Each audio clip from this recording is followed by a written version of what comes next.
I didn't follow my husband's family tradition, and now his mother is telling him to divorce me. The tradition? Every woman in the Thornwell family had to hand embroider a quilt during her engagement. Not just any quilt, a specific pattern passed down for 6 generations, with 847 individual stitches that took most women 8 to 10 months to complete. My mother-in-law, Patricia, had done it, her mother before her. Even Devin's ex-girlfriend had started one before they broke up, though she never finished it. When Devin proposed, Patricia presented me with the fabric and pattern book like it was the Hope Diamond. "You'll start tomorrow," she said. Not asked, told. I was working 60-hour weeks as a surgical resident. I had exactly 4 free hours per week, which I used to sleep, eat, and occasionally shower. The idea of spending those precious hours embroidering seemed insane. "I don't think I'll have time," I said carefully. Patricia's face went cold. "You'll make time. Every Thornwell bride does." I tried. I really did. For 3 weeks, I sat with that fabric, stabbing my fingers until they bled, producing crooked stitches that looked like a drunk spider's web. Finally, I told Devin I couldn't do it. I loved him, but I wasn't sacrificing my residency for decorative bedding. He said he understood. We got married anyway, with Patricia glaring from the front row.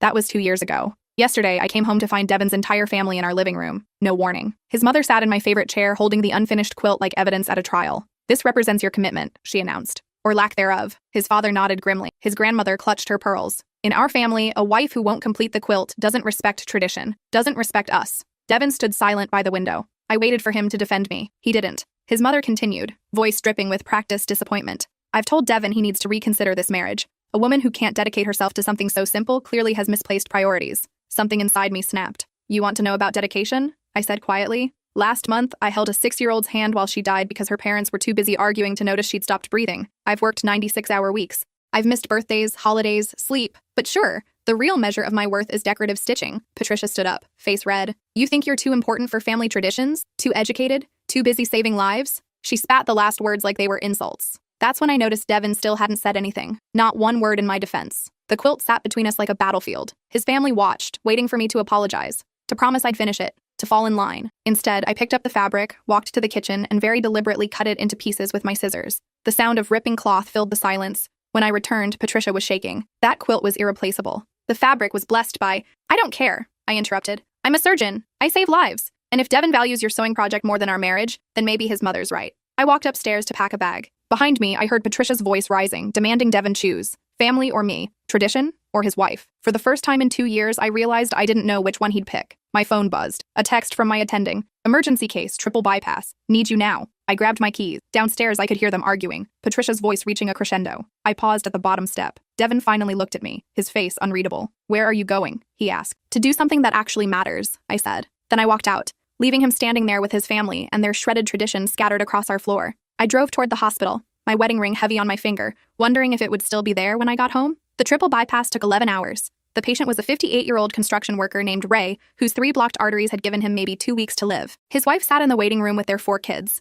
youngest barely 7. I scrubbed in at 11:47 p.m. and didn't leave the OR until almost noon the next day. Dr. Chen, my attending, let me take the lead on the mammary artery graft. My hands were steady even though I'd been awake for 31 hours straight, even though my marriage might be ending, even though somewhere across town my husband was choosing between me and a piece of fabric. None of that mattered when I had a scalpel in my hand. Ray's heart was a mess. Years of smoking, poor diet, and untreated hypertension had turned it into a ticking bomb. But we bypassed all 3 blockages, restored blood flow, and closed him up with minimal complications. When his heart started beating on its own again, strong and steady, I felt that familiar rush, the one that made everything else worth it. Dr. Chen clapped my shoulder as we stripped off our gloves. "Beautiful work, Dr. Morrison. You have a gift." I thanked him, but my mind was already drifting. Morrison, my maiden name. I'd kept it professionally, but socially I was Dr. Thornwell now. Or was I? I checked my phone in the locker room. 17 missed calls, 12 from Devin, 5 from Patricia, 34 text messages I didn't have the energy to read. Then 1 from my best friend Rachel. "Are you okay? Devin called me looking for you, says it's urgent." I texted back, "Just finished surgery. Patient stable. I'm fine." She replied immediately. That's not what I asked. I drove home at 1:00 p.m., still in my scrubs, smelling like antiseptic and exhaustion. Our driveway was empty.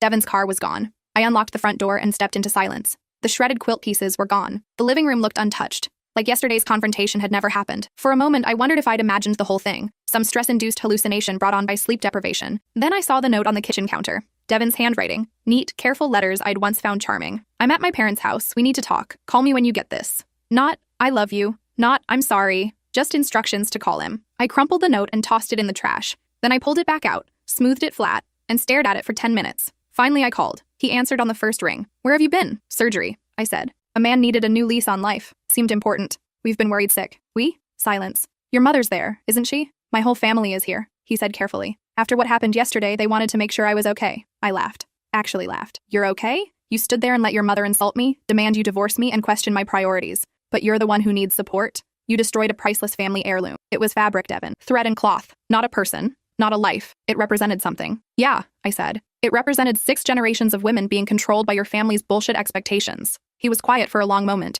Then, Mom wants an apology. Of course she does. And she thinks you should pay to have it restored. There's a woman in Vermont who specializes in... I hung up. He called back immediately. I sent it to voicemail. He called again. I turned off my phone. Then I went upstairs, fell into bed, and slept for 14 hours straight. When I woke up, it was 3 a.m. The house was dark and empty. My stomach growled. I couldn't remember my last meal. I went downstairs and made scrambled eggs, eating them standing at the counter in the dim light from the stove hood. That's when I noticed my wedding photo on the fridge. Devin and me, 2 years ago, smiling like idiots, his arm around my waist, my head on his shoulder. Patricia visible in the background, lips pressed into a thin line. I took the photo down and shoved it in a drawer. My phone had 43 new notifications. I scrolled through them with clinical detachment. Devin, we need to talk about this like adults. Patricia, your behavior yesterday was unacceptable. Devin deserves better. Devin's father. Young lady, you owe this family an apology. His grandmother. In my day, a wife knew her place. His aunt. Devin's always been too soft. Time someone put their foot down. His cousin. LOL, your meltdown is legendary. Mom won't stop talking about it. Only one message mattered. From Rachel. Whenever you're ready to talk, I'm here. I texted her back. Coffee tomorrow? 8 a.m.? I'll be there. I went back to bed but couldn't sleep. Instead, I lay there thinking about the construction worker whose life I'd saved. Ray. His wife had grabbed my hands in the recovery room, tears streaming down her face. Thank you, she'd whispered. Thank you for giving me more time with him. That was what mattered. That gratitude, that relief, that knowledge that my hands, my training, my sacrifice had given someone a second chance. Not stitches on a quilt, not Patricia's approval, not even Devin's love if it came with conditions. Rachel met me at our usual coffee shop. She took one look at my face and ordered 2 large lattes and a chocolate croissant before I could say a word. You look like death, she said, sliding into the booth across from me. 11-hour surgery followed by marital crisis. It's been a week. Tell me everything. So I did. The ambush, the quilt, Patricia's ultimatum, Devin's silence, the scissors, all of it. Rachel listened without interrupting, her expression shifting from shock to anger, to something like admiration. When I finished, she said, "Good for you." What? I'm serious. I've been waiting 2 years for you to stand up to that woman. She's been undermining you since day one. Devin loves his family. Devin enables his family, Rachel corrected. There's a difference. Remember your birthday last year? I did. Patricia had thrown Devin a surprise party at her house on my birthday. When I'd mentioned it seemed like poor timing, she'd said, well, his birthday is only a week away. Easier to celebrate them together. My birthday dinner became an afterthought, celebrated 4 days late at a chain restaurant. Or your graduation from residency, Rachel continued. When Patricia scheduled her garden party for the same day and Devin missed your ceremony, he made it to the reception, 2 hours late, smelling like his mother's pot roast. Rachel leaned forward. Listen to me. You are one of the most talented surgeons I know. You save lives. You work yourself to the bone. And you've spent 2 years trying to earn the approval of a woman who will never give it to you because you're not a Thornwell by blood. You're not part of her precious lineage. She accepted Devin's ex-girlfriend because Brittany was a doormat who would have spent the rest of her life embroidering quilts and producing grandbabies. You're a threat. You're successful, independent, and you don't need the Thornwell name or money. Rachel grabbed my hand. The question isn't whether you should apologize. It's whether Devin's worth fighting for if he can't see what's happening. I pulled my hand back and wrapped it around my coffee cup. I love him. I know you do. But does he love you enough to choose you over them? That was the question, wasn't it?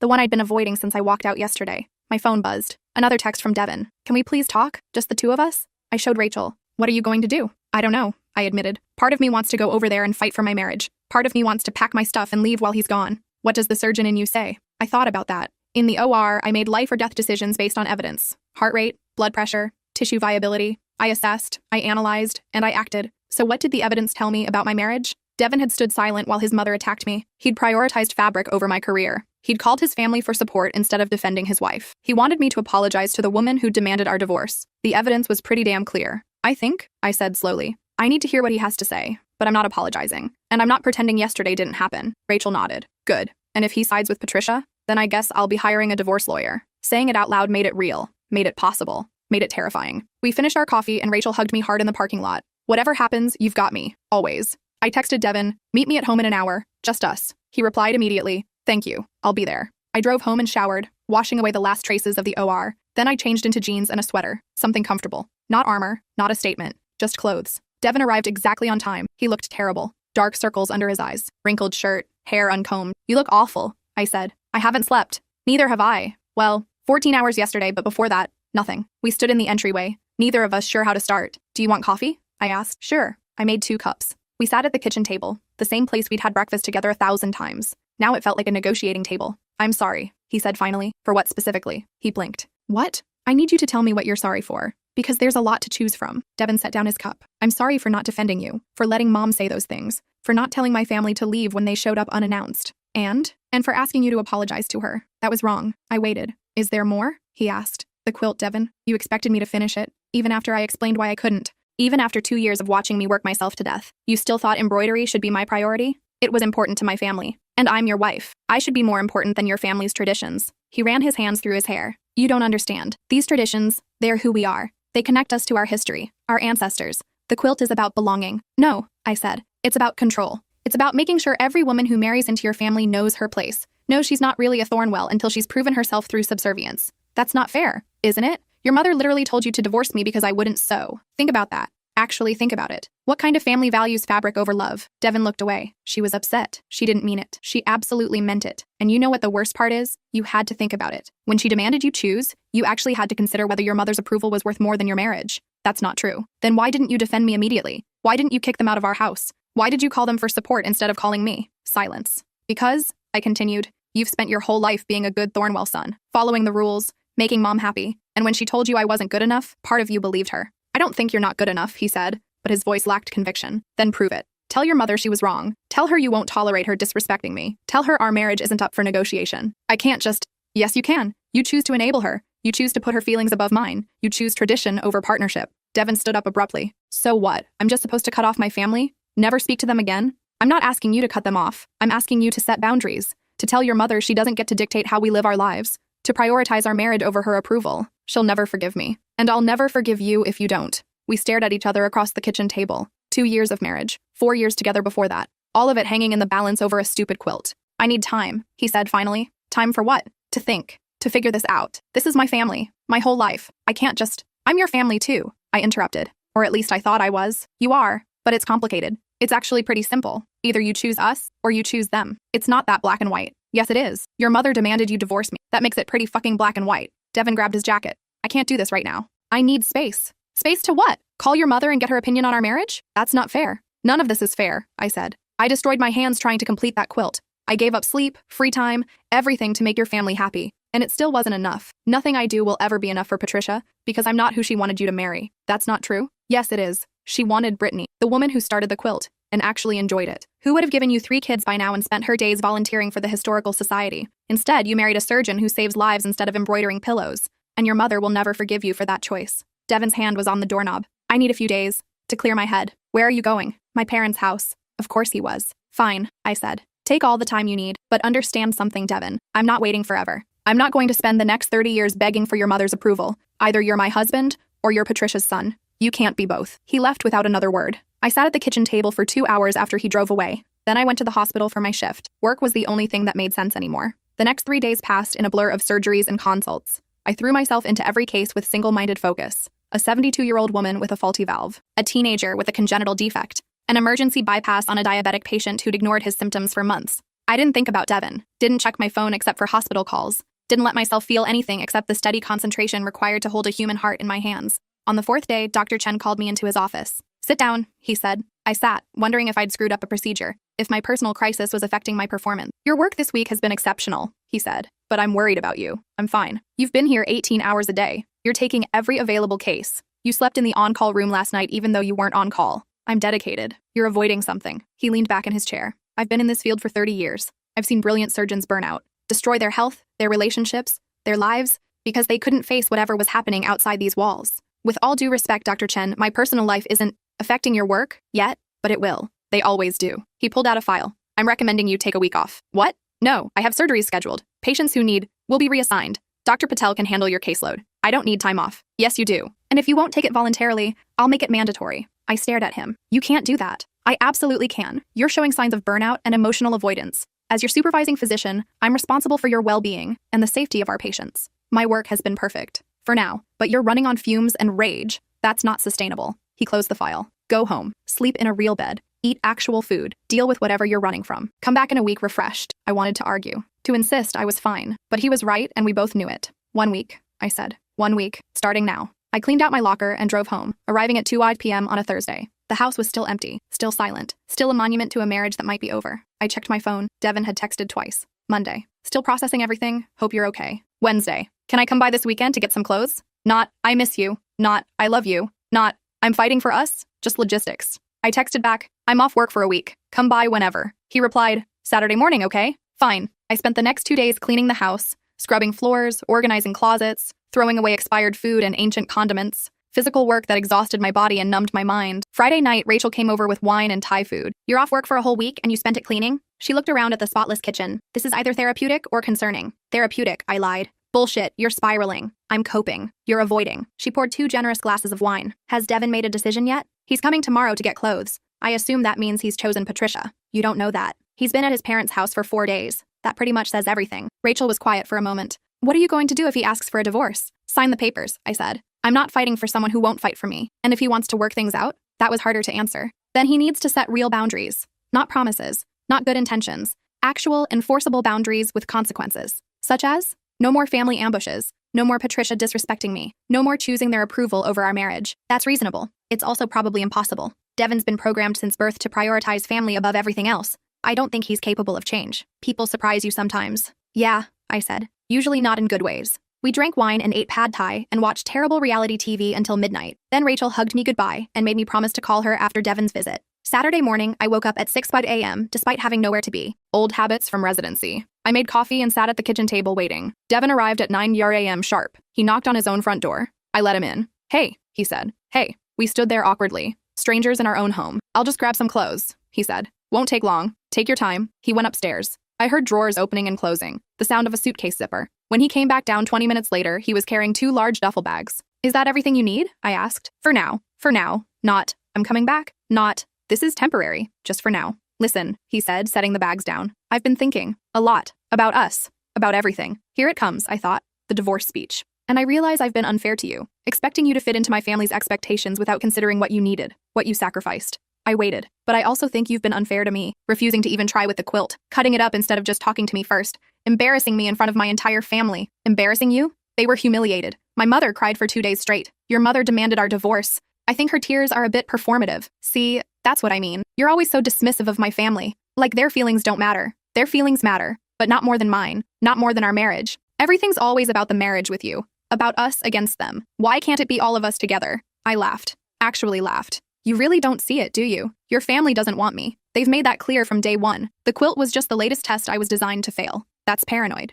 Is it? Tell me one time your mother has genuinely supported me. One time she's celebrated my accomplishments. One time she's chosen my side over hers. Devin was silent. Exactly. Because it's never happened. And it never will. To Patricia, I'm the woman who stole her son. The surgeon who thinks she's too good for Thornwell traditions.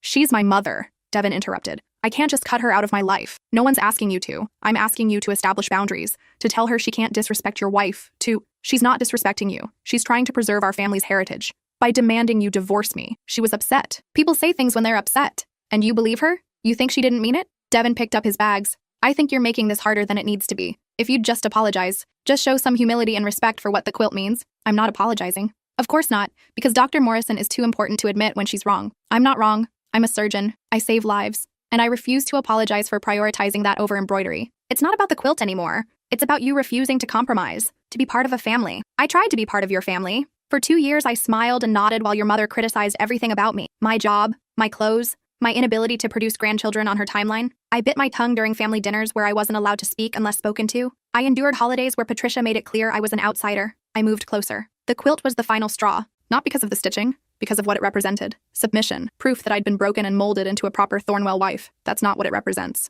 Then what does it represent, Devin? Tell me, because from where I'm standing, it's a test of obedience. And I failed, and your mother wants me gone because of it. He didn't answer, just stood there holding his bags, looking at the floor. You're not going to choose me, are you? I said quietly. It's not about choosing. Yes, it is. It's always been about choosing, and you've chosen them. I need my family. You have a family, right here, or you did. Devin headed for the door. Maybe we both need more time, space to think without arguing. I don't need space. I need a husband who values me, who defends me, who doesn't require his mother's permission to love his wife. He opened the door. I'll be in touch. Then he was gone. I stood in the entryway for a long time after his car pulled away. Then I went upstairs to our bedroom. Our bed was made. His side looked untouched. I lay down on top of the covers, fully dressed, and stared at the ceiling. My phone rang. Rachel. Well? She asked. He left, with 2 bags of clothes and zero intention of fighting for us. I'm sorry. Yeah, me too. You want me to come over? No. I think I need to be alone for a bit. Call me if you change your mind. I hung up and closed my eyes, tried to sleep, couldn't. My mind kept replaying the conversation, looking for the moment where I could have said something different, done something better, saved my marriage, but the truth was, there was no saving it.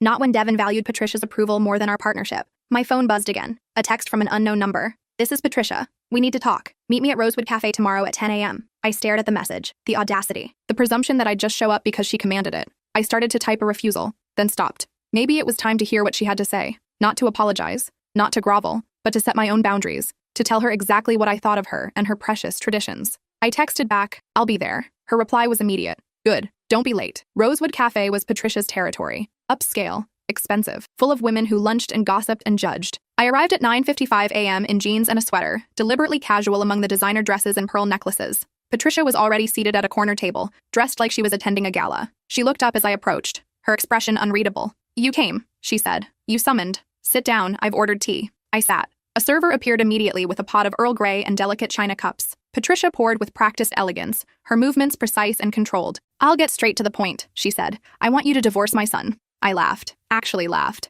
"At least you're honest. This isn't a joke. Devin is miserable. He's been miserable since he married you. Funny. He seemed pretty happy until you demanded we divorce over fabric. The quilt represents— I know what it represents. Control, obedience, proof that I've been properly domesticated." Patricia's jaw tightened. "It represents family, legacy, connection to something larger than yourself. It represents 6 generations of women being bullied into submission. Those women were proud to honor tradition. Were they? Or did they just not have a choice?" Patricia set down her teacup with a sharp click. "You've always thought you were better than us. Too educated, too accomplished, too important to care about family. I care about family. I just don't care about performative traditions designed to put women in their place. Everything is feminist liberation with your generation. No respect for history. No understanding of sacrifice. I understand sacrifice. I work 60-hour weeks saving lives. I miss holidays, skip meals, sleep 4 hours a night. But sure, tell me more about sacrifice while you sip tea in your designer dress." Patricia's face flushed. "You're just like your mother. Common, ungrateful, unsuitable." "Excuse me?" "I looked into your background before Devin proposed. Your mother was a waitress.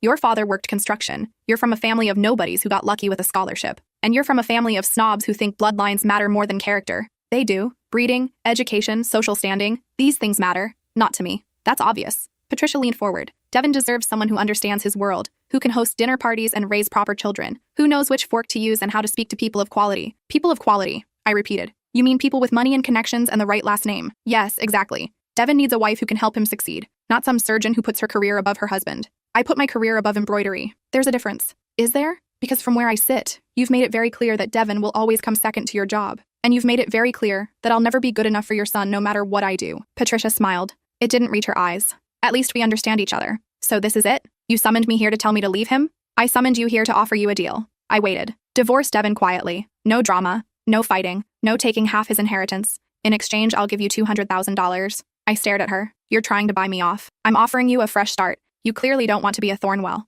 This gives you an easy exit. And if I refuse, then I'll make your life miserable. I have connections, friends in the medical community, the hospital board. One word from me and your career trajectory could face some unexpected obstacles." "You're threatening me?" "I'm explaining reality. Devin is my son. I will do whatever necessary to protect him from a disastrous marriage." I stood up. "Go ahead. Make your calls. Pull your strings. But understand something, Patricia. I'm a damn good surgeon. My work speaks for itself. And if you think you can destroy my career because I wouldn't sew your stupid quilt, you're delusional. Sit down. We're not finished." "Yes, we are. I'm not divorcing Devin for money, and I'm not letting you bully me into leaving. If my marriage ends, it'll be because your son chose you over me, not because you paid me off." I walked out, leaving her sitting there with her expensive tea and empty threats. My hands were shaking by the time I reached my car. Not from fear, from rage. Patricia had shown her true colors. Not a mother protecting her son, a social climber protecting her investment. Devin wasn't her child. He was her legacy, her proof of breeding and status. And I was the wrong-class interloper who'd infiltrated her perfect world. I drove to Rachel's apartment and pounded on her door until she answered. "What happened?" she asked, taking one look at my face.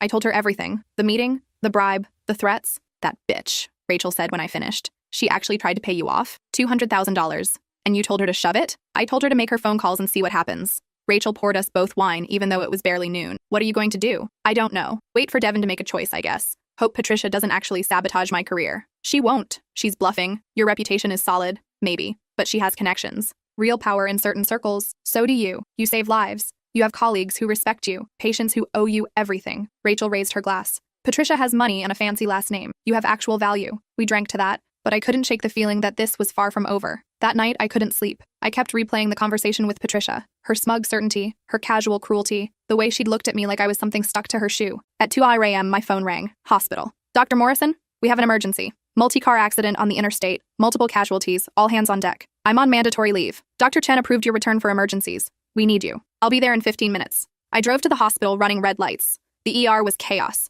Paramedics rushing, nurses shouting, blood everywhere. Triage had already sorted the victims. The most critical was a teenage girl with massive internal bleeding, collapsed lung, probable liver laceration, maybe 20 minutes before she bled out. OR2 is ready, a nurse said. Dr. Patel is scrubbing in. I'll assist, I said. We worked for 6 hours. The girl was 16, honor student, volleyball captain, heading home from a tournament when a drunk driver crossed the median and hit her family's car head-on. Her parents were in OR1, her little brother in OR3. The liver was worse than imaging had shown. We worked fast, repairing tears, cauterizing bleeders, removing destroyed tissue. Her pressure kept dropping. We transfused 6 units of blood, then 8, then 12. We're losing her, Dr. Patel said. No, we're not. I found the main bleeder, a torn hepatic artery buried deep in damaged tissue. My hands moved on instinct, clamping, suturing, stopping the hemorrhage. Her pressure stabilized, her heart rate normalized. We closed her up at 8 a.m. In the scrub room afterward, Dr. Patel looked at me. That was incredible work. Team effort. No, that save was all you. The way you found that bleeder, he shook his head.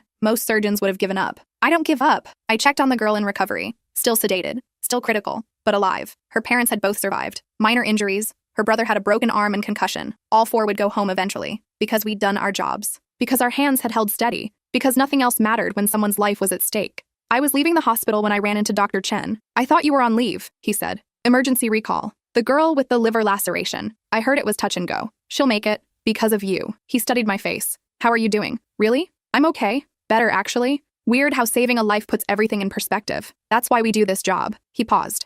I got a strange call yesterday, from Patricia Thornwell. My stomach dropped. What did she want? To express concerns about your emotional stability. Said you'd been under tremendous stress. Suggested perhaps you needed extended leave. I'm fine. I know you are. I've supervised you for 3 years. I know your work, your character, your competence. He met my eyes. I told Mrs. Thornwell that your professional performance has been exemplary, and any decisions regarding your schedule would be made based on medical assessment, not outside influence. Thank you. She also implied she might speak to board members, friends in high places. I know. She threatened me yesterday. Then let me be clear. The board trusts my judgment. Your position here is secure. Patricia Thornwell can call whoever she wants. I felt tears prick my eyes. I appreciate that. Go home. Get some real rest. Come back Monday for your regular shift. I nodded and left. In my car, I finally let myself cry. Not from sadness, from relief, from exhaustion, from the realization that I had people in my corner, people who valued my work over social connections. Patricia's threats were empty. Her power was limited, and I was going to be okay. I went home and slept for 12 hours. When I woke up, Devin had texted, "Mom said you two met, said it didn't go well." I texted back. She offered me $200,000 to divorce you quietly. 3 dots appeared, disappeared, appeared again. Finally, she what? You heard me. $200,000 to walk away with no drama. I didn't know she was going to do that. Didn't you? She's been trying to get rid of me since day one. She's just protective. She's just controlling. There's a difference. What did you tell her? To go to hell, basically. More dots. We need to talk. In person. Okay. When? Tonight? I can come by after work. Fine. I spent the day cleaning again. Anxious energy needing an outlet. By 6 p.m., the house was spotless and I was exhausted. Devin arrived at 7 p.m. He looked different. Thinner. Older. Tired. Hey, he said. Hey. We sat in the living room this time. Not the kitchen. Neutral territory. I confronted my mother about the bribe, he said. She admitted it. Said she was trying to help. To give you an easy out since you clearly don't want to be part of our family. And what did you say? I told her she had no right. That our marriage is our business. Did you? Or did you say, Mom, I wish you hadn't done that? And then let her justify it. He looked away. She thinks she's protecting me? From what? A wife who loves you? Who works hard and contributes to society? From a wife who destroyed a priceless family heirloom and refuses to apologize. There it was. The real issue. Not the bribe. Not Patricia's interference. The damn quilt. I can't believe we're still talking about this, I said. Because you won't acknowledge what you did was wrong. It wasn't wrong. It was necessary. Your mother ambushed me, insulted my career, demanded you divorce me. I reacted. By destroying something irreplaceable. It was fabric. It was history. 6 generations of women being controlled by your family's expectations. I know, you've said. Devin stood up and paced. Why can't you just say you're sorry? Just humble yourself for 1 second and admit you overreacted. Because I didn't overreact. I reacted appropriately to being attacked in my own home. My family isn't attacking you. They're trying to include you, to make you part of our traditions. By demanding I prove myself through embroidery. Yes, is that so terrible?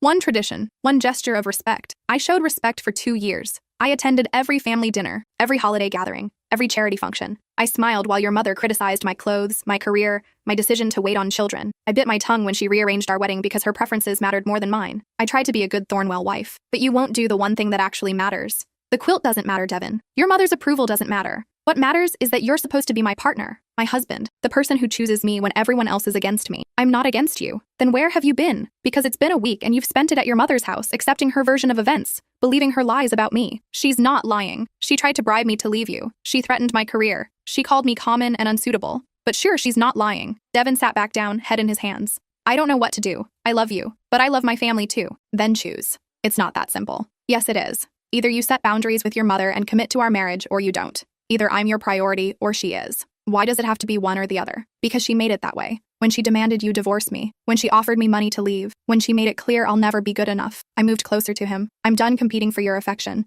Done begging for your defense. Done pretending Patricia will ever accept me. So what are you saying? I'm saying if you can't stand up to your mother, then maybe she's right. Maybe we should get divorced. The words hung in the air between us. Final. Irrevocable. Devin looked at me with tears in his eyes. You mean that? I do, because I deserve a partner who fights for me, who values me, who doesn't require his mother's permission to love his wife. I don't need her permission. Then prove it. Tomorrow. We're having dinner with your family. You're going to tell them they need to respect me, that you won't tolerate Patricia's interference, that our marriage isn't up for debate. I can't just, yes, you can. Or you can pack the rest of your things and move back into your childhood bedroom permanently. That's not fair. None of this is fair, but it's where we are. Devin stood up. I need to think. No more thinking, no more time, no more running to mommy for guidance. You decide right now, me or her. I can't. Then we're done. I walked to the front door and opened it. Goodbye, Devin. He stared at me, shocked. You're serious? Completely. Just like that? You're giving up on us? I'm not giving up. I'm refusing to fight a battle you won't help me win. I'm choosing my self-respect over your family's approval. I'm done. Devin walked to the door, paused. I love you. I love you too. But that's not enough anymore. He left. I closed the door and leaned against it,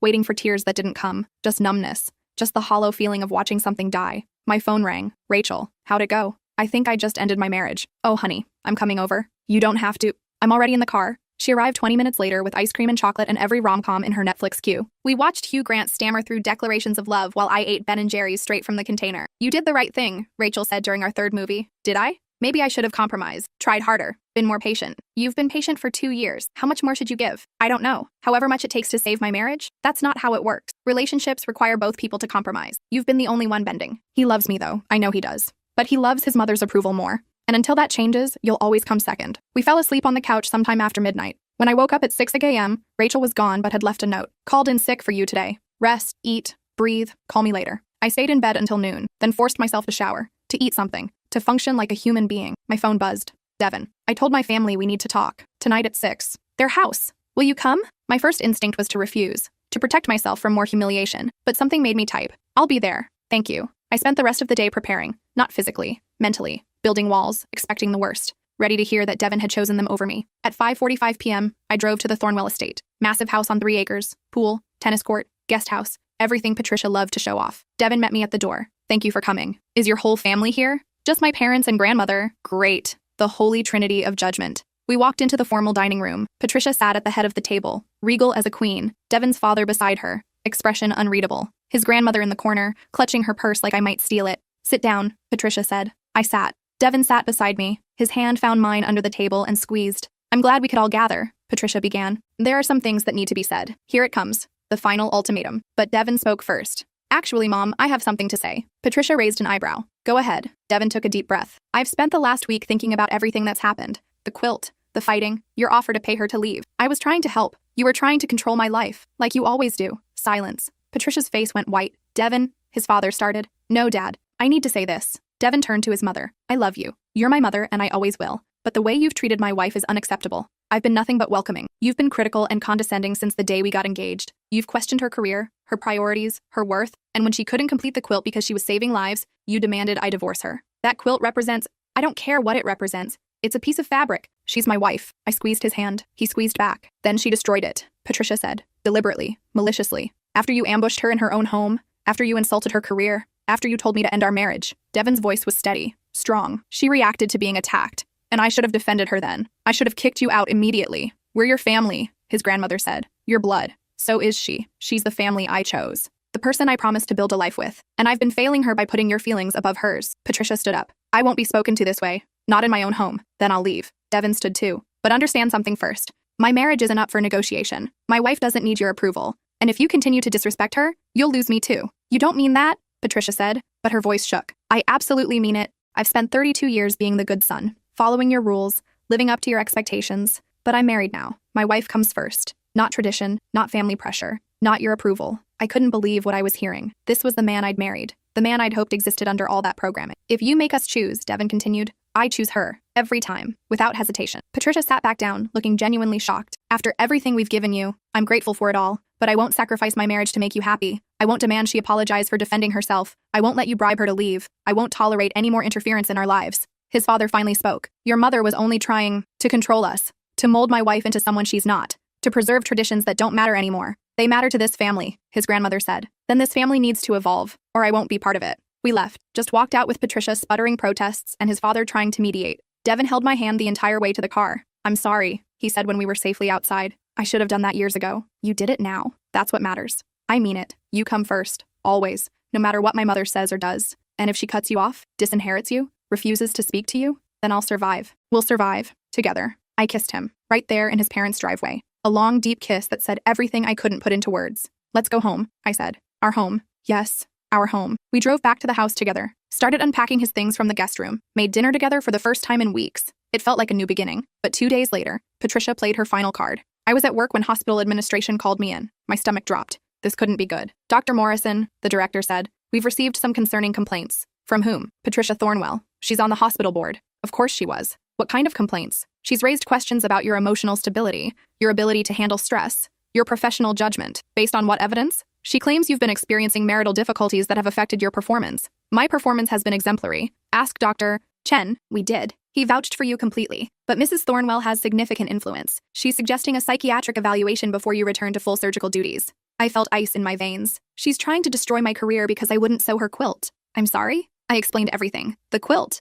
the family pressure, the bribe, the confrontation. The director listened carefully. That's quite a situation. She's retaliating, abusing her position on the board to punish me for not leaving her son. I believe you, but I still have to follow procedure. The board requires an evaluation. Fine. Schedule it. I'll pass with flying colors, and this will be documented as harassment. I'll note your objection in the file. I left his office shaking with rage. Patricia had gone nuclear, weaponizing her connections to sabotage my career. I called Devin immediately. Your mother is trying to get me fired. What? I explained about the psychiatric evaluation, the board complaints, the abuse of her position. I'll call her right now. Don't. Let her do her worst. I'll pass the evaluation and then we'll have proof she's harassing me. This is my fault. I should have handled her better. You handled her fine. She's just refusing to accept it. That night, Devin got a call from his father. I listened to his side of the conversation. Yes, I know she filed complaints. No, I'm not asking her to withdraw them, because she's wrong. My wife's career isn't her business. I don't care about the inheritance. Then do it. Cut me off. I choose her. He hung up and looked at me. My father says if I don't convince you to leave voluntarily, they're disowning me. Devin, I told him to do it. I don't want their money if it comes with strings attached to your career.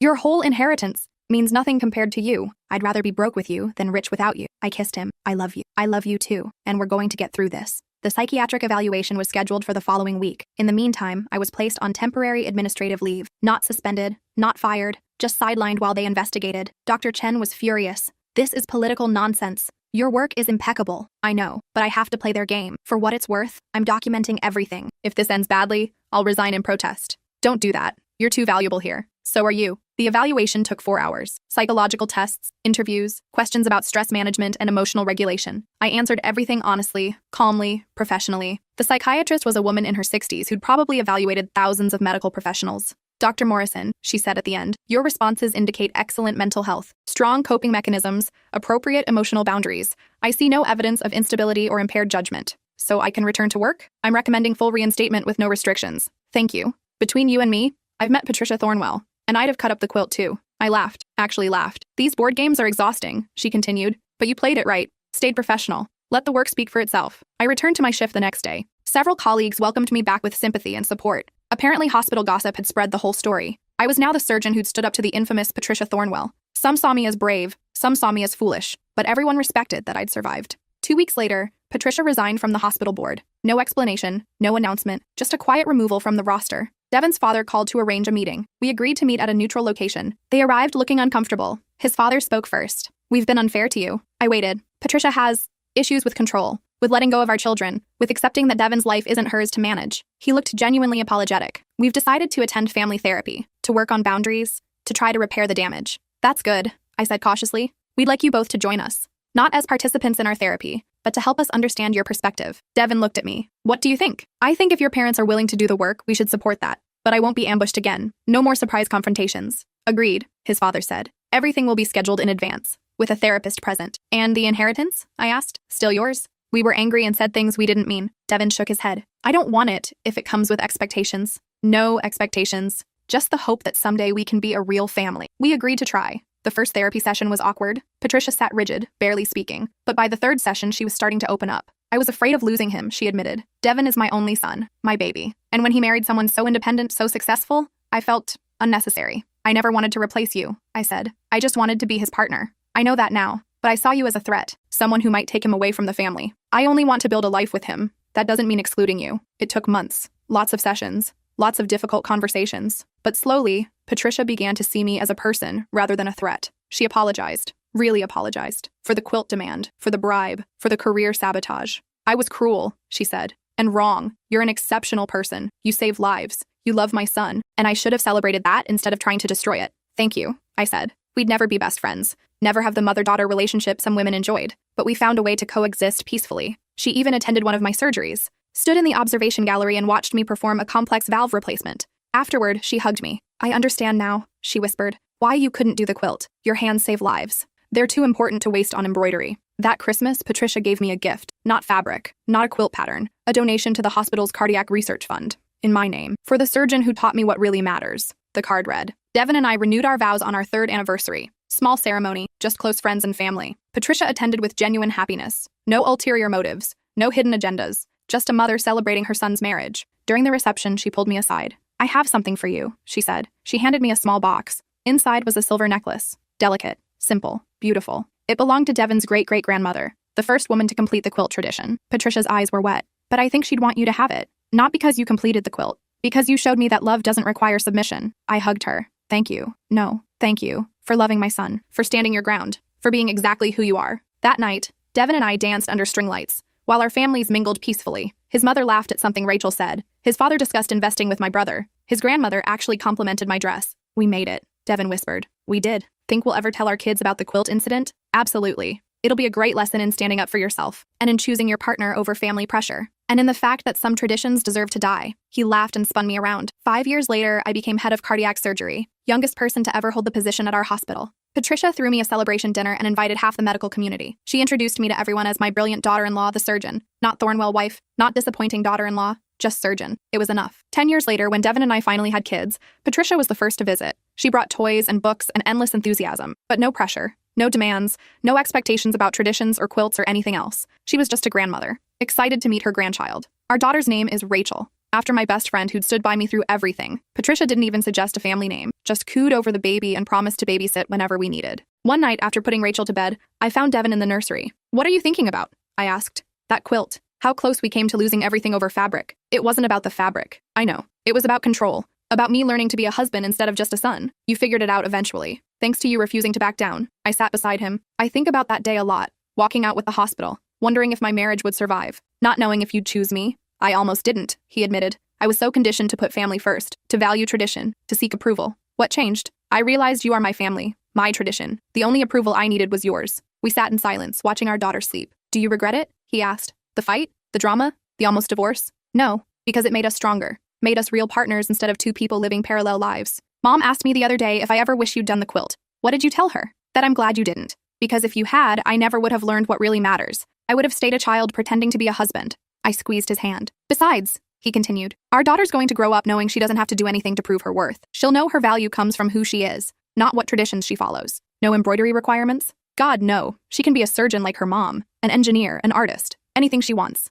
Even if she wants to be a quilter, he laughed. Especially if she wants to be a quilter, because it'll be her choice, not an obligation. Years later, when Rachel was 16, she asked about the quilt story. We told her everything, the pressure, the cutting, the near divorce, the reconciliation. So Grandma Patricia tried to make you do embroidery or she'd make Dad divorce you? She asked, incredulous. Essentially, yes. That's insane. It was a different time, Devin said diplomatically. It was 10 years ago, not the Middle Ages. I laughed. You're right. It was insane, but your grandmother has grown a lot since then. Still, I can't imagine being forced to do something like that to prove I'm worthy of being in a family. You'll never have to, I promised. Your worth isn't conditional, not on traditions, not on anyone's approval. You're valuable because you exist. She hugged me. Thanks, Mom, for standing up for yourself, for showing me I can do the same. That moment made everything worth it. The fights, the tears, the uncertainty. All of it had led to raising a daughter who knew her own value. Patricia passed away when Rachel was 20, cancer. Swift and merciless despite the best medical care. We were with her at the end, Devin holding one hand, me holding the other. Thank you, she whispered in her final hours,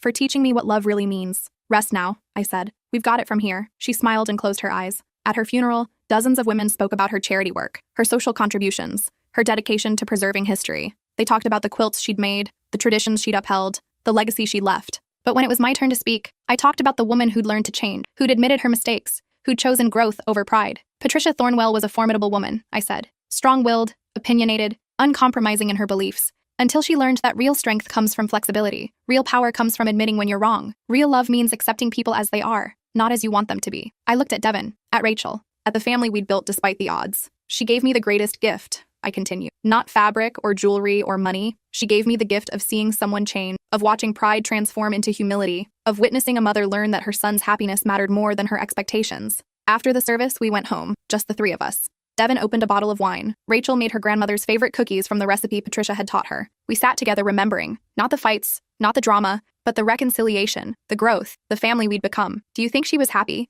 Rachel asked. At the end? I think so, I said. She got to see you grow up, got to make peace with us, got to understand that love doesn't require control. I'm glad you cut up the quilt, Rachel said suddenly. We stared at her. Really? Yeah, because if you hadn't, Grandma never would have learned. Dad never would have grown up, and I never would have seen what real marriage looks like. Devin and I looked at each other. I guess something good came from it after all, he said. More than something, I corrected. Everything. Everything we are now started with that moment. When I chose myself, when you chose us, when we both decided that love means partnership, not submission. Rachel raised her glass. To the quilt that never was. We toasted. To fabric that became a catalyst. To traditions that evolved. To families that grew. To love that survived. I thought about that 6-year-old I'd held while she died. The construction worker whose heart I'd saved. The teenage girl whose liver I'd repaired. All the lives I'd touched because I'd refused to sacrifice my calling for embroidery. Every patient mattered, every surgery mattered, every choice to prioritize my work over arbitrary traditions had led to someone getting a second chance. That was my legacy. Not a quilt with 847 stitches, but lives saved, hearts mended, futures restored,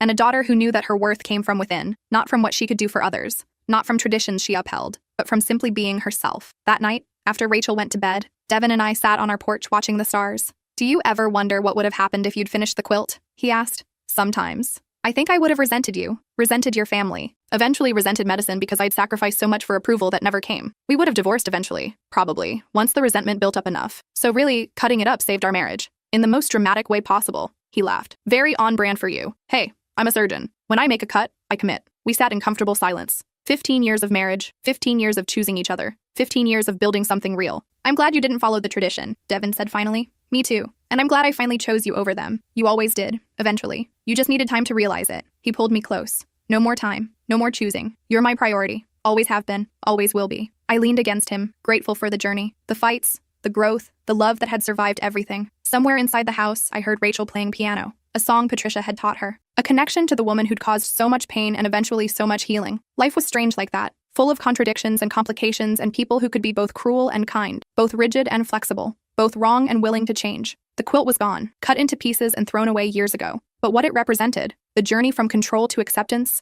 from tradition to evolution, from conditional to unconditional love, that remained. That was the real family heirloom. Not fabric, not stitches, but the knowledge that love required freedom, that marriage meant partnership, that family meant acceptance, not compliance. I'd save thousands more lives in my career, would become a mentor to young surgeons, would publish research and teach at conferences and push the boundaries of cardiac medicine. But none of that would matter as much as this moment, sitting on my porch with my husband, listening to my daughter play piano, knowing that we'd built something real through sheer determination and love. The quilt tradition died with Patricia. No one demanded it of Rachel. No one would demand it of her daughters if she chose to have children. The cycle was broken. The control was ended. And in its place was something better, something real, something earned through fire and choice and the refusal to submit. I love you, Devin whispered. I love you too. And that was all the tradition we needed.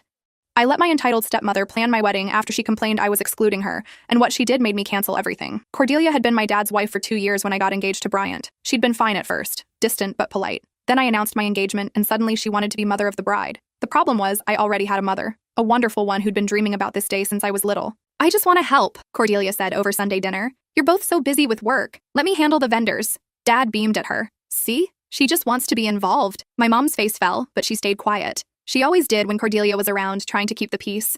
I should have said no right then. Instead, I agreed to let Cordelia coordinate the flowers and decorations. Seemed harmless enough. That's when things started going wrong. My dress fittings kept getting rescheduled without my knowledge. The seamstress apologized, saying someone named Cordelia had called to push them back. When I finally made it in, they'd altered measurements I hadn't approved. Your stepmother said you wanted it tighter in the waist, the seamstress explained. The venue kept calling about menu changes. Cordelia had switched my carefully chosen dinner to an all-vegan spread. I'm not vegan. Neither is Bryant or 90% of our guest list. She said you were going plant-based for the wedding, the caterer said, confused when I called to fix it. My florist contacted me in a panic. Cordelia had changed my order from soft pastels to bright red roses, her favorite. When I confronted her, she smiled sweetly. Red is so much more dramatic for photos, sweet. Trust me. I started documenting everything. Screenshots of emails where she'd impersonated me. Recorded calls where vendors confirmed she'd made changes using my name. Bryant wanted me to uninvite her entirely, but Dad would never forgive me. 2 weeks before the wedding, my mother called crying. Cordelia had contacted the photographer and uninvited her from all family portraits. She told them I was being difficult. Mom sobbed that I was making the day about me instead of you. I'd reached my limit.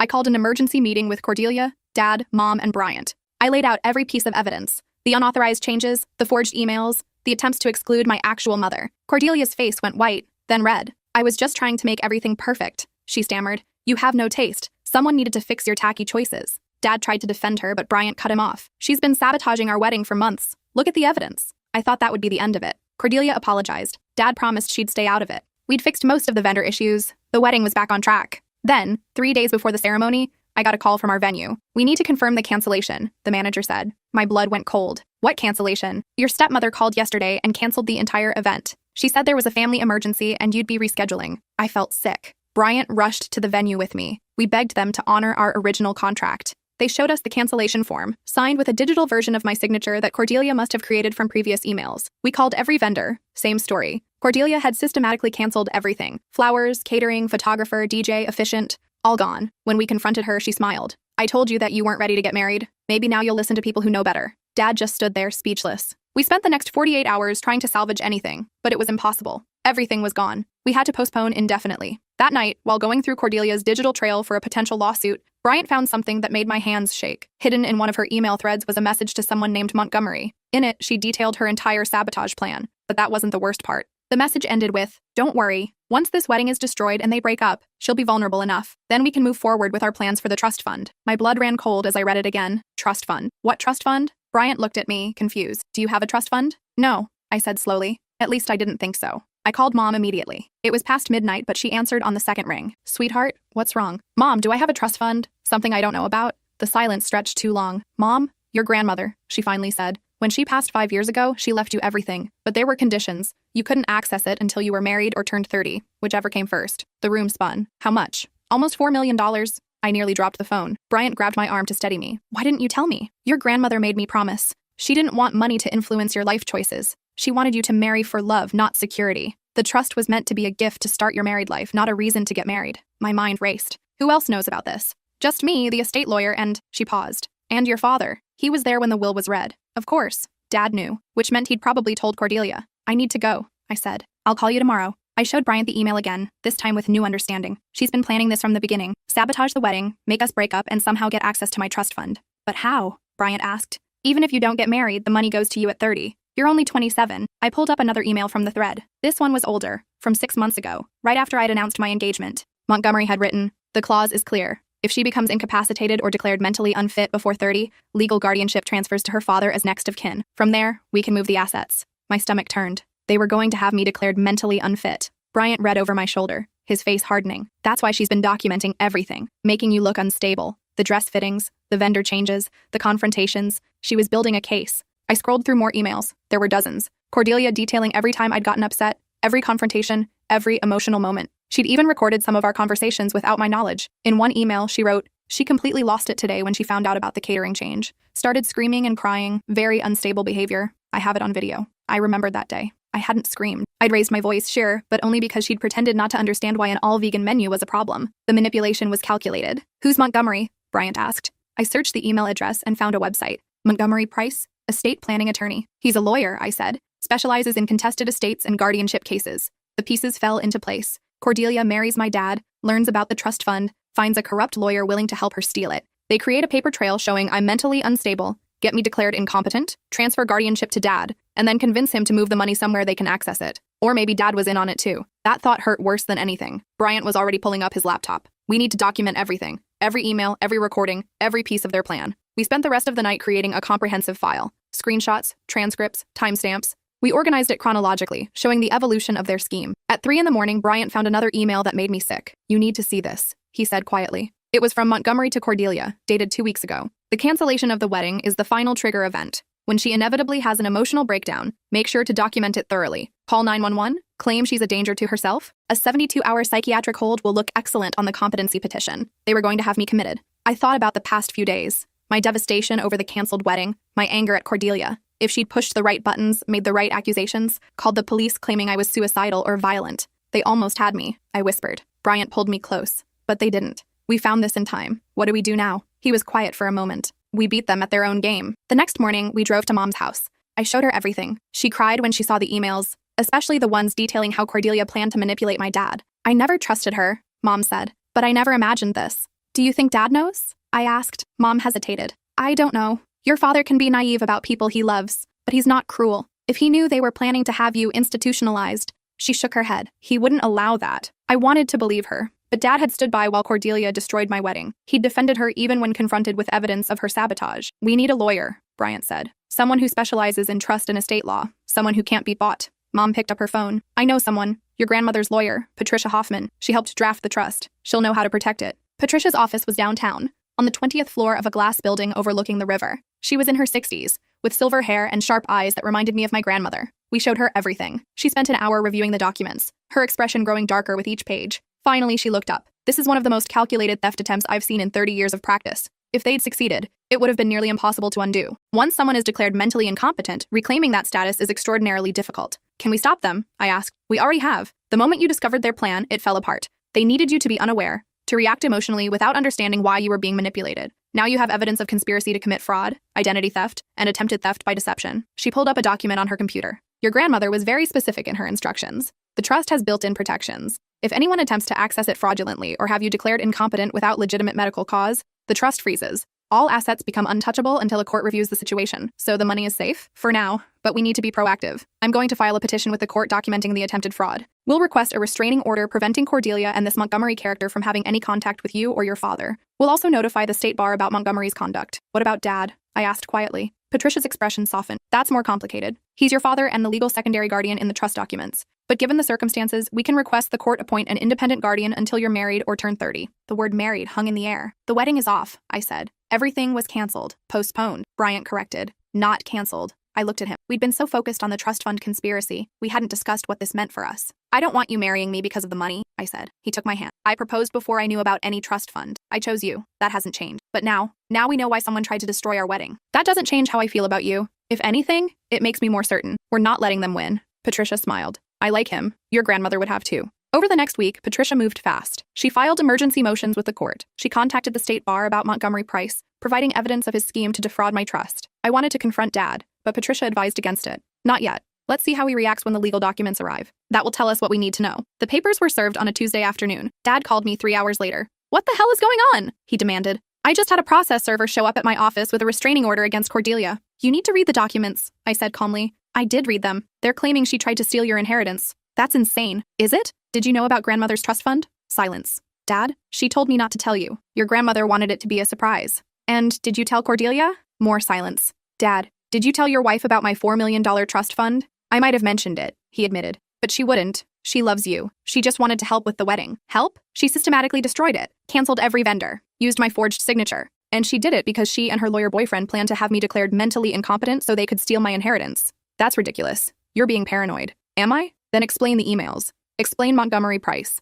Explain why she documented every emotional moment, every confrontation, building a case to prove I was unstable." "I don't know what you're talking about." I sent him a link to the shared folder with all the evidence. "Read it. All of it. Then call me back." He didn't call back that night, or the next day. On Thursday, Mom called. "Your father came to see me. He looked terrible." "Did he read the documents?" "He did. He's devastated. He had no idea about any of it. Cordelia told him she was just trying to give you the wedding you deserved, that you were being ungrateful." He believed her. "Where is she now?" "He kicked her out. Filed for divorce this morning. He wants to talk to you, but he's ashamed. He thinks you'll never forgive him." I didn't know if I would, but he was still my dad. I called him. He answered immediately. "I'm so sorry," he said, his voice breaking. "I should have listened to you. Should have seen what she was doing. I was so eager to have someone in my life again after your mom and I divorced. I ignored all the warning signs." "Did you know about Montgomery?" "No, I swear. I'd never met him. Didn't even know he existed until I read those emails." I wanted to believe him, but trust was fragile, and he'd broken mine. I need time, I said. I understand, but please know, I never would have let them hurt you. If I'd known what she was planning, I would have stopped it immediately. But you didn't stop her from destroying my wedding. You stood there while she smiled and admitted she'd done it on purpose. He was crying now. I know, I failed you. I'm going to spend the rest of my life making it up to you. We talked for another hour. He told me how Cordelia had manipulated him from the start,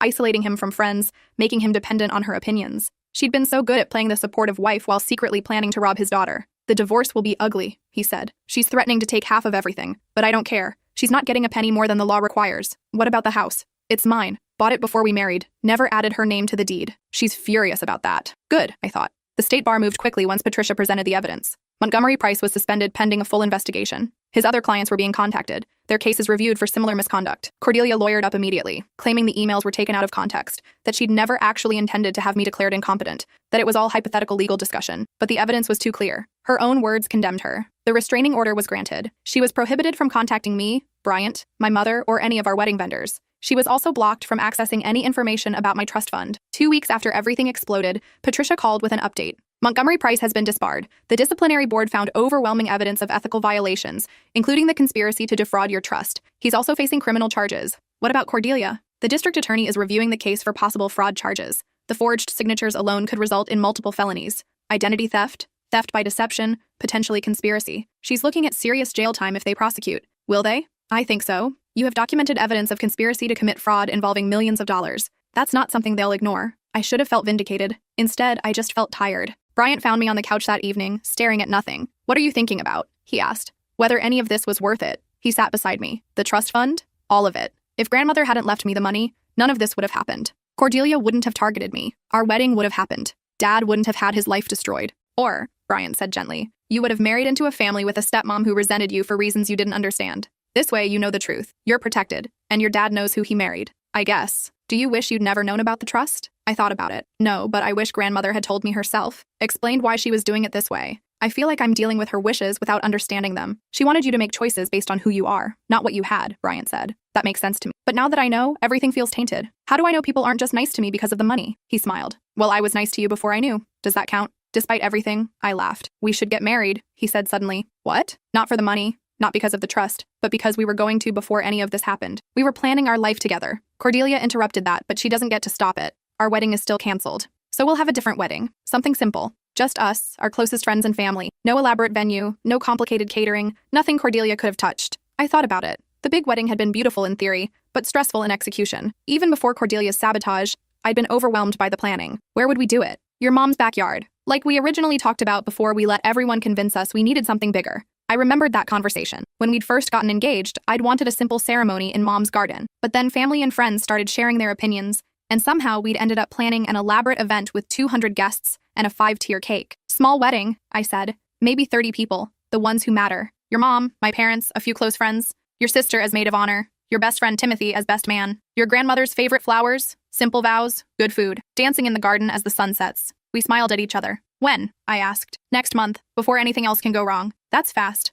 We've waited long enough. Mom was thrilled when we told her. The garden will be beautiful in late spring. We can string lights in the trees, set up tables on the patio. It'll be magical. She dove into planning with enthusiasm that reminded me why I'd wanted her involved in the first place. Unlike Cordelia's controlling takeover, Mom asked what we wanted, made suggestions gently, and respected every decision. We kept the guest list tiny, 32 people total. No distant relatives, no casual acquaintances, just the people we genuinely wanted to witness our commitment. I debated whether to invite Dad. He's your father, Mom said when I asked her opinion. What happened wasn't his fault. Not really. He chose Cordelia. He defended her. He stood by while she destroyed our first wedding. He was manipulated by someone very skilled at manipulation. That doesn't excuse his blindness, but it doesn't make him a bad person. I called him. We're getting married. Small ceremony, Mom's garden, in 4 weeks. I'd be honored to be there, he said quietly. There are conditions. You come alone. No date. No +1. You don't make speeches. You don't try to play proud father of the bride. You're a guest, like everyone else. I understand. And you sit in the back. There was a pause. Then, okay. Mom gets to walk me down the aisle. His voice cracked. She should. She's earned it. The guilt in his tone made me soften slightly. Maybe someday we'll be okay again. But not today. Today, you just get to watch me marry someone who actually puts me first. He's a good man. Better than I've been lately. We ended the call. It wasn't forgiveness, but it was a start. The district attorney called 2 weeks before the wedding. We're moving forward with charges against Cordelia Chen. Multiple counts of identity theft, forgery, theft by deception, and conspiracy to commit fraud. We'd like you to testify at the preliminary hearing. When? 3 weeks from now. After our wedding. Good. I didn't want this hanging over the ceremony. I'll be there. The wedding planning became my escape. Bryant and I spent evenings choosing music, writing vows, tasting desserts from Mom's favorite bakery. It felt like playing house, but in the best way. My maid of honor ended up being Renee, my best friend since college. She'd been furious when she heard about the canceled wedding and had offered to accidentally slash Cordelia's tires. Violence won't solve anything, I told her. Maybe not, but it would make me feel better. Now she was helping me pick flowers and practicing her reading for the ceremony. I still can't believe she tried to steal $4 million, Renee said while we assembled centerpieces in Mom's dining room. She almost succeeded. But she didn't. You caught her. Bryant caught her. I was too emotional to think straight. That's what partners are for. Being rational when you can't be. I thought about that. Bryant had been my rock through everything. While I raged and grieved and panicked, he'd methodically documented evidence, researched laws, and found solutions. I'm lucky, I said. He's lucky too. You're getting $4 million. I threw a ribbon at her. That's not why he's marrying me. I know. But it doesn't hurt. She grinned. What are you going to do with all that money? I haven't really thought about it. That was mostly true. The trust still felt abstract, like Monopoly money. I knew it existed, but it didn't feel real yet. You could buy a house, travel, start a business, maybe all of those things. After the wedding, after the trial, after everything settles down. Reasonable. But also, you should buy something ridiculous. Just because you can. Like what? I don't know, a fancy car, a boat, a llama farm. A llama farm? You could name them all after people you don't like. This one's Cordelia. That one's Montgomery. Every time they spit on someone, you win. I laughed so hard I cried. It felt good to laugh again. The morning of the wedding was perfect. Clear sky, gentle breeze, temperature in the mid-70s. Mom's garden looked like something from a fairy tale, with white roses climbing the arbor and lights strung between the trees. I got ready in my childhood bedroom, surrounded by Mom, Renee, and Bryant's sister Lindsay. My dress was simple, cream-colored lace, tea-length, nothing like the elaborate gown Cordelia had tried to ruin. This one felt like me. Mom helped me with my hair, pinning it up loosely with small flowers woven through. You look beautiful, she said, tears in her eyes. Don't cry yet. Save it for the ceremony. I can't help it. My baby is getting married. There was a knock on the door. Renee opened it to find Dad standing in the hallway, looking uncertain. I just wanted to say, he stopped when he saw me. You look so much like your grandmother right now. I studied him. He'd aged in the past few weeks. New lines around his eyes, gray in his hair that hadn't been there before. Thank you for coming, I said formally. Thank you for letting me. He held out a small box. This was your grandmother's. I found it while sorting through old photos. I thought you might want to wear it. Inside was a delicate bracelet, silver with tiny pearls. I remembered grandmother wearing it to every family holiday. She'd want you to have it, Dad said. Mom took the bracelet and fastened it around my wrist. For a moment, the three of us stood there, divorced parents and their daughter, connected by memory and blood and complicated history. I should go take my seat, Dad said. But Lily, I'm proud of you, for standing up to Cordelia, for protecting yourself, for being stronger than I was. He left before I could respond. He means it, Mom said quietly. He's been destroyed by what Cordelia did. Not just to you, but to him. She made him complicit in something unforgivable. He chose to believe her over me. He did, and he'll have to live with that. But he's still your father, and he still loves you. I touched the bracelet.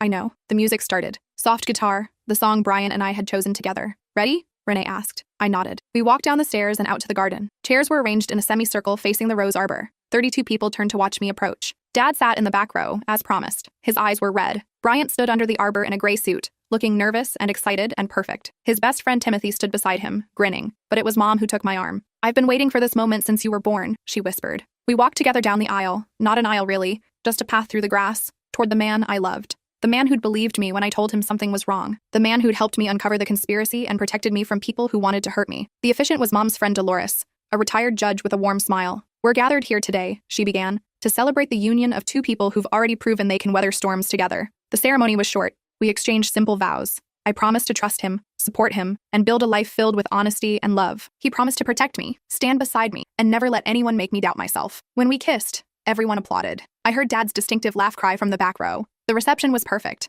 Mom's friend catered with the Italian food Bryant and I both loved. We cut a small 2-tier cake decorated with sugar flowers. We danced as the sun set, exactly as we'd imagined. Dad approached me while Bryant was talking to his parents. May I? He gestured to the dance floor. I hesitated, then nodded. We danced in silence for a moment. Then he said, I know I don't deserve forgiveness, but I want you to know, I've changed lawyers, accountants, everything. Anyone Cordelia could have influenced is gone, and I'm in therapy, trying to understand how I let her manipulate me so completely. Good, I said simply. I loved her, or I thought I did. Now I don't know if anything she said or did was real. Probably not. I'm going to testify at her trial. The DA asked me to explain how she manipulated me into revealing your trust fund information. I'll tell them everything. I looked at him. That will be humiliating for you. I deserve to be humiliated. I helped her, even unknowingly. I should face consequences too. The consequences that you lost me, I said. Maybe not forever, but for now. That should be enough. It's more than enough. It's devastating. The song ended. I stepped back. Thank you for the dance. And for grandmother's bracelet. She would have loved today, he said. Simple and honest. That's how she lived her life. I watched him walk back to his seat, shoulders slumped. Mom was right. He'd been a victim too, in a way. but he'd also been an enabler. Both things could be true. Bryant pulled me back onto the dance floor. Everything okay? Yeah, it will be. We danced until the stars came out. Then we said goodbye to our guests and drove to the small bed and breakfast we'd booked for the night. Tomorrow we'd leave for a week in the mountains, a simple honeymoon, just hiking and quiet and each other. But tonight, in a room full of candles and moonlight, we celebrated being married, being partners, being safe from people who'd tried to destroy us. Mrs. Matthews, Bryant said, pulling me close. I'm keeping my name, I reminded him. Mrs. Keep your own name Matthews. I laughed. That's terrible. You married me anyway. I did, even without the trust fund, especially without the trust fund. But the trust fund was still there, waiting. And now that we were married, it was time to deal with it. Patricia called the morning we got back from our honeymoon. Congratulations on the wedding. Now let's discuss your $4 million.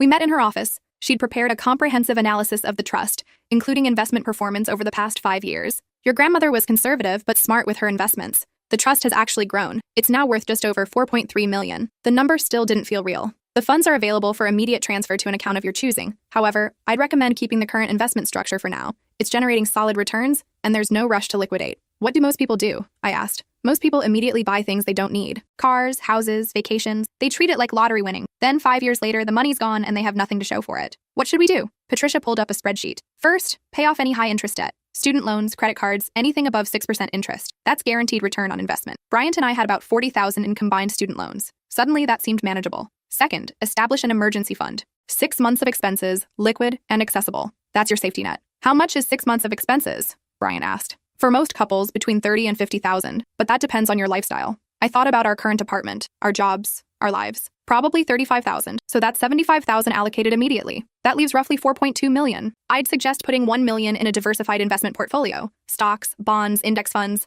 That money grows but remains relatively accessible if needed. And the rest? That depends on your goals. Do you want to buy a house, start a business, travel, retire early? Bryant and I looked at each other. We'd discussed this vaguely, but never with real numbers attached. A house, I said. Not a mansion, but something ours, with a yard and space for a future family. Budget for that? Maybe $500,000? Patricia nodded. Reasonable for this area. That leaves approximately $2.7 million. You could invest that conservatively and live off the returns. At a modest 4% annually, that's over $100,000 in passive income per year, forever. The number was staggering. Or, she continued, you could invest some and use some. Fund education, start a nonprofit, support causes you care about. It's your money to use how you think your grandmother would want. Grandmother. I wished I could ask her directly what she'd envisioned when she'd structured this trust. She left a letter, Patricia said, as if reading my mind, to be given to you after you access the trust. She handed me an envelope. My name was written on it in grandmother's distinctive handwriting. I opened it carefully. My dearest Lily, if you're reading this, you've either married someone wonderful or turned 30. Either way, I'm proud of you. This money represents my life's work, not just the dollars, but what they symbolize: freedom, security, and choices.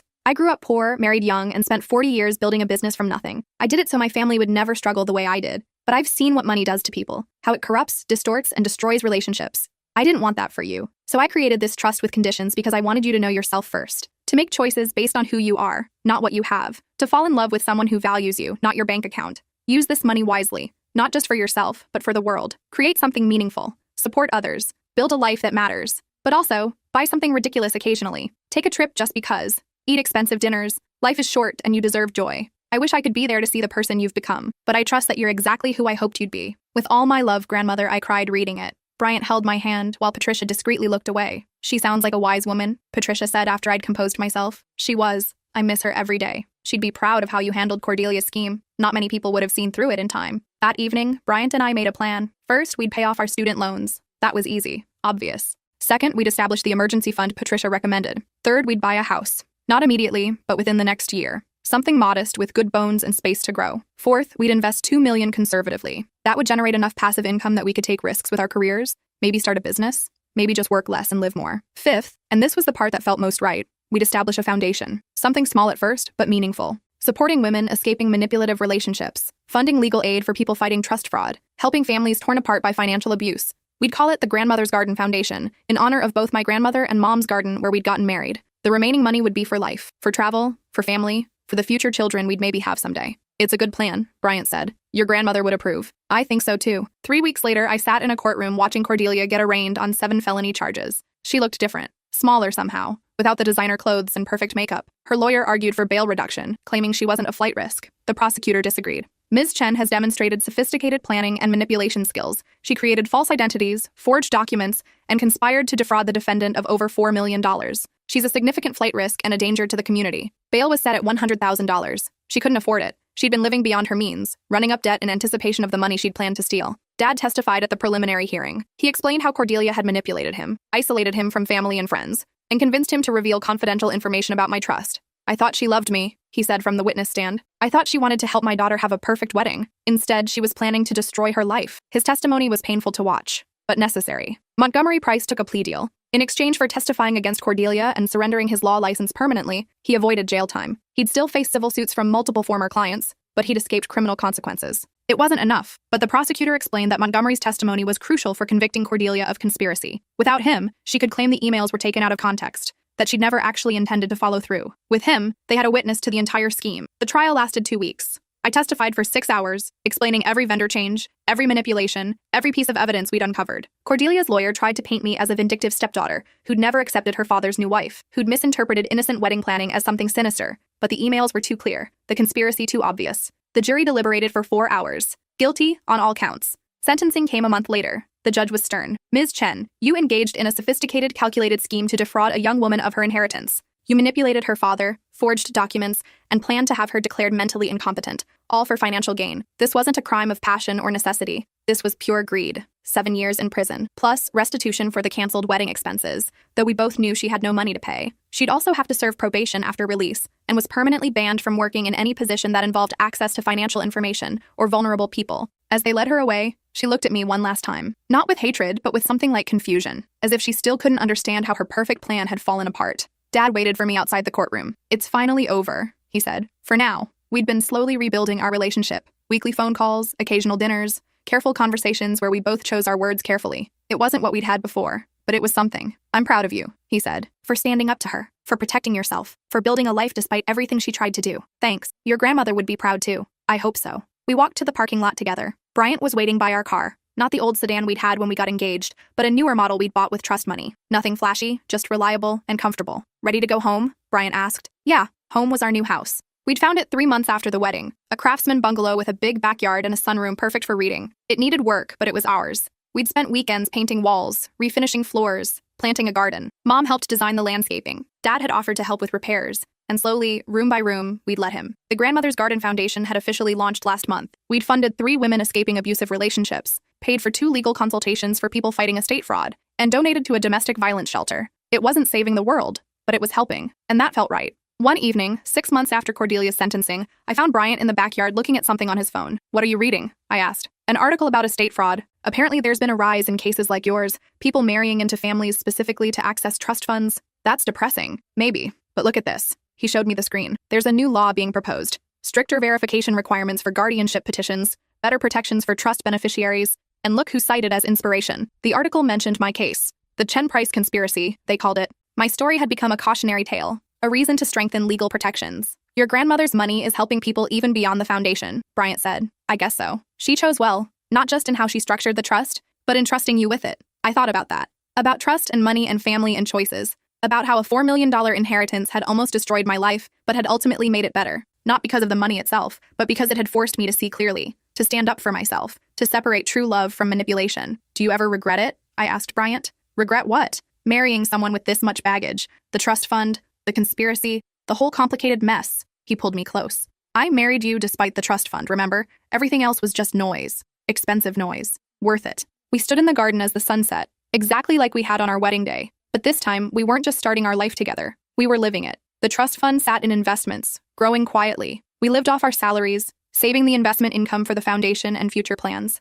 Dad came over for dinner once a month. We were learning to be family again, carefully and slowly. Mom had started dating someone new, a retired teacher named Frank who made her laugh and had never heard of trust funds. Renee was planning her own wedding and had made me promise not to let any stepmothers near the planning. Life was normal, or as normal as life could be when you'd survived a conspiracy to steal $4 million.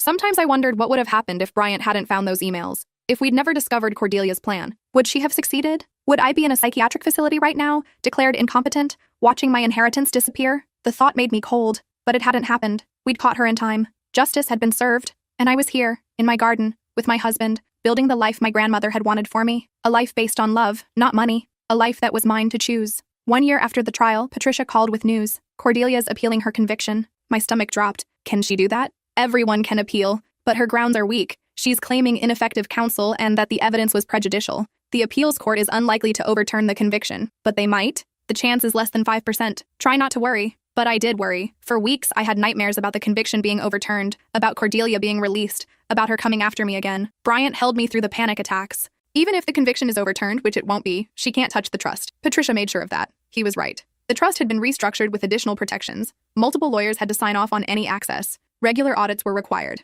And I'd established a separate trustee, Patricia herself, who had authority to freeze assets if any suspicious activity occurred. The money was locked down tighter than Fort Knox. Still, I didn't relax until the appeals court ruled. Unanimous decision. Conviction upheld. Cordelia would serve her full sentence. It's really over, I told Bryant that night. It's been over. You just needed to believe it. He was right about that too. We celebrated by taking a trip to Italy, something my grandmother had always wanted to do but never had the chance. We spent 2 weeks eating incredible food, seeing ancient art, and making memories. We scattered some of grandmother's ashes in a garden in Rome. It felt right, giving her the trip she'd missed. When we returned, there was a letter waiting from Dad. Dear Lily, I wanted you to know that I've finished therapy. Not because I'm cured. I don't think you ever fully recover from being manipulated like that, but because I've done the work I needed to do. I understand now how Cordelia targeted me, how she identified my weaknesses and exploited them, how she isolated me from the people who could have warned me. I understand that I let it happen because part of me wanted to believe someone could love me that completely. I also understand that I failed you, not just by believing Cordelia, but by not believing you when you told me something was wrong. I'd like to be part of your life again, not as the father who gets to walk you down the aisle or give proud speeches. Those moments are gone, and I accept that.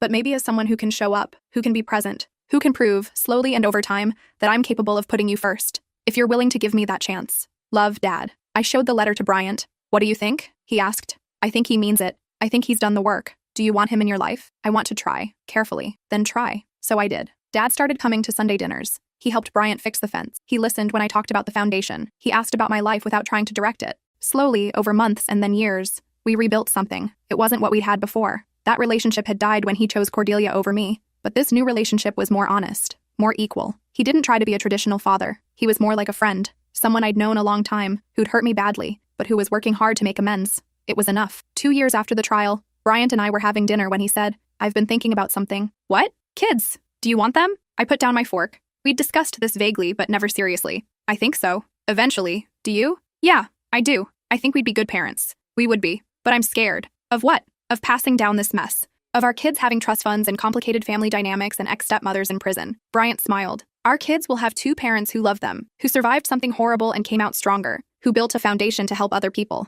That's not a bad legacy, when you put it that way. We don't have to decide now, but I wanted you to know. I'm ready when you are. I thought about grandmother, about her letter encouraging me to build a life that mattered, about how she'd wanted me to have choices. Having children was a choice, a big one. Let's wait 1 more year, I said. I want to see the foundation established properly first. Then we can start trying. Deal. That year flew by. The foundation grew, helping more people than I'd imagined. We funded legal battles, therapy sessions, emergency housing. We created a network of lawyers willing to work pro bono on estate fraud cases. We also funded scholarships for young women from families where financial abuse had occurred. Education was freedom, grandmother used to say. Knowledge was power. By the time I turned 30, the foundation was helping 50 people a year. It wasn't enough. It would never be enough, but it was something. On my 30th birthday, Bryant gave me a gift. This is from both of us, he said. Me and your grandmother. Inside was a journal. The first page had a note in Patricia's handwriting. Your grandmother left a second letter to be delivered on your 30th birthday or the birth of your first child, whichever came first. The letter was short. My dearest Lily, if you're reading this, you're 30 or you're a mother.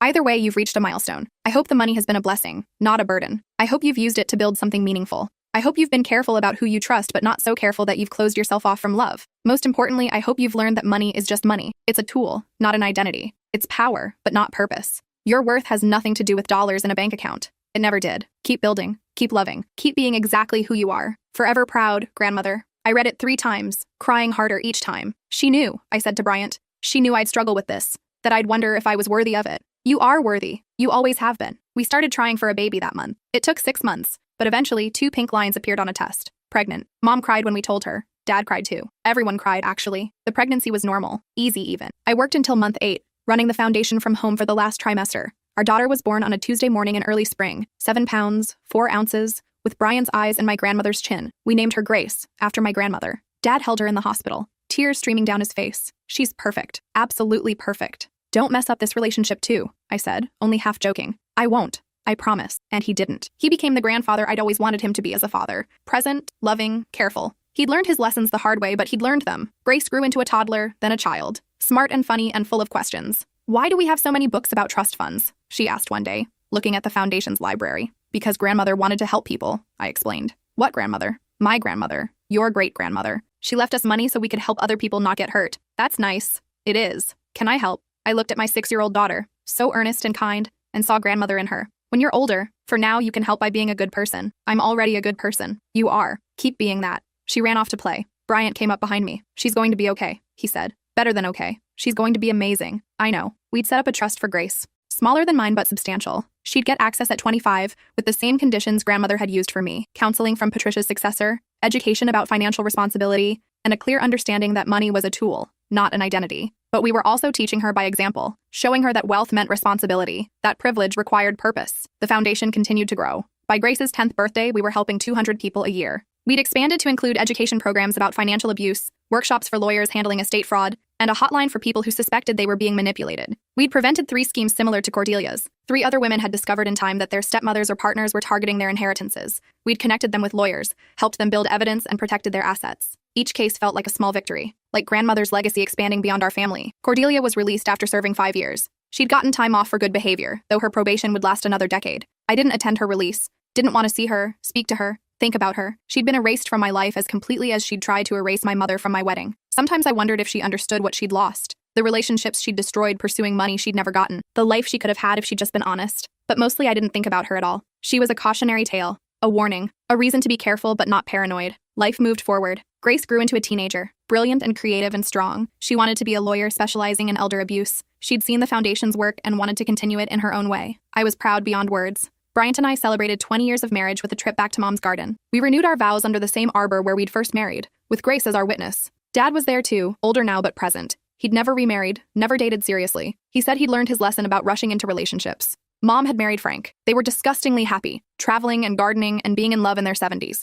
The trust fund was still there, still growing, still funding the foundation and our lives. But it had stopped defining us. We were more than grandmother's money. We were a family she'd helped create, but we'd built ourselves. On Grace's 18th birthday, I gave her a letter. My dearest Grace, today you're an adult. In 7 years, you'll have access to your trust fund. But I want you to know something first. That money is a tool. Nothing more, nothing less. It can buy security, create opportunities, and help other people. But it can't buy happiness, love, or purpose. Your great-great-grandmother created wealth so her descendants could have choices. Your father and I have tried to use those choices wisely. Now it's your turn. Build something meaningful. Support others. Create a life that matters. But also, buy something ridiculous occasionally. Take trips. Eat expensive dinners. Life is short, and joy matters too. You are worthy of everything good in this world. Not because of money in a bank account, but because of who you are. Forever proud. Mom. She read it twice, then hugged me. I won't mess it up, she promised. I know you won't. Because she had something I hadn't. Knowledge from the beginning. Understanding that wealth was responsibility. Parents who'd learned the hard way and could teach her the easy way. She'd still make mistakes.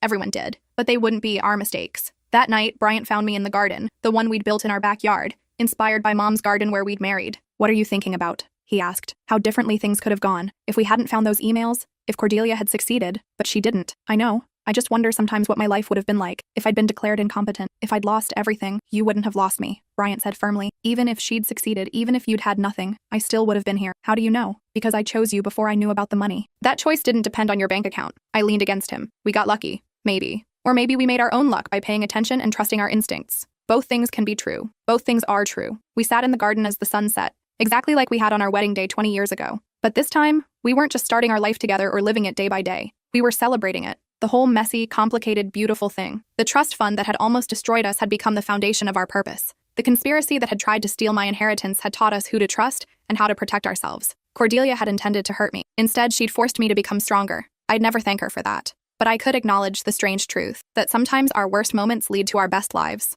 My grandmother had given me money, but she'd given me something more valuable too. The freedom to choose who I became. I'd chosen to be someone who helped others. Someone who built things that mattered. Someone who loved deeply and trusted carefully. Someone who knew that wealth meant nothing without purpose. And in that garden, with Bryant beside me and Grace inside preparing for her future, I knew my grandmother would be proud. Not of the money I'd protected or the foundation I'd built, but of the person I'd become despite it all. That was the real inheritance, the one that couldn't be stolen or manipulated or destroyed. The inheritance of character, resilience, and love. And it was worth more than $4 million could ever be.